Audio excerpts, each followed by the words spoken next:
this train station, and he asked me for my number, and I gave it to him because I was getting ready to move back to Philly, so it didn't really matter.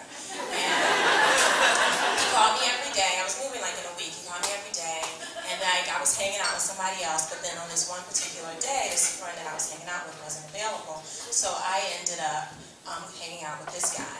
And it turned out that he was really, really, really, really good looking. And I'm really into really good looking guys. So I started to really like him.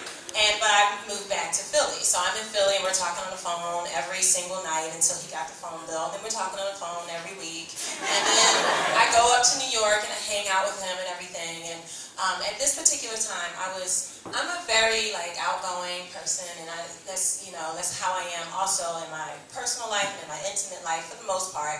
I'm very sexually free and free from them.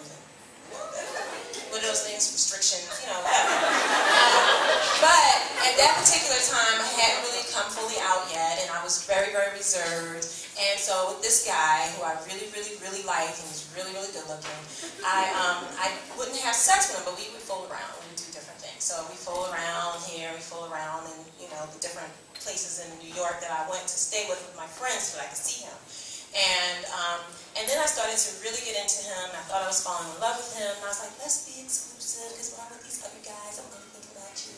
And he was just like, well, I'm not ready yet. So as far as I was concerned, he rejected me. So I started to really thinking about the other guys. So I'm dating these other guys and not paying him any mind anymore. And, so I'm getting like really close to someone else. And then he and I break up, and I decided to move again back to Philly because I had lived in New York. I went back to New York. So I called up the guy who I thought was really, really, really good looking, because the other guy was ugly, but I still got into him.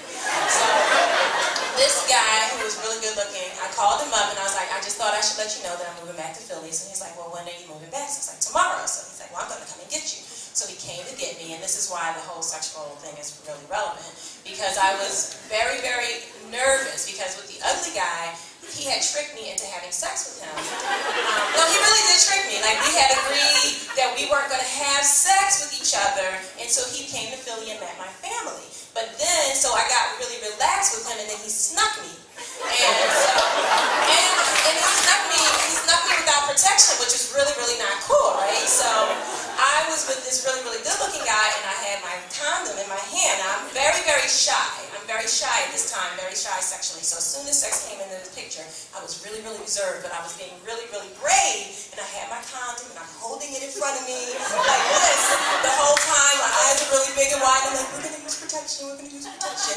But the pressure caused him to actually have a pre-moment, so we never ended up having sex, right? So then I leave, and I move to Philly. I go back to Philly, and 3 weeks later, he calls me, and he's like, is everything okay with you? And I'm like, yeah, everything is fine. We hadn't talked, because this guy had rejected me, so I wasn't really worrying about him. And so I'm going about my life, and then one day, my breasts get really, really sensitive, right? So I think I have breast cancer. Like, they got sensitive, like my brother-in-law, he like brushed past me like this, and I started crying, like, I have breast cancer. And so I go to the doctor, and the doctor tells me that I'm pregnant.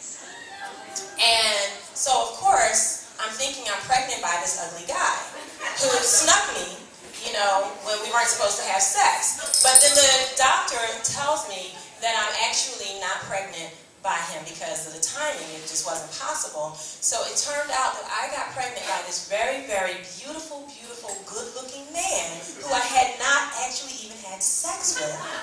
And he really is the father, because we did do the paternity test. I insisted. He was like, I know that's my baby. But, that was my mistake.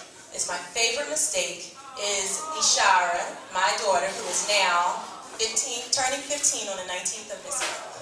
See, Ishara.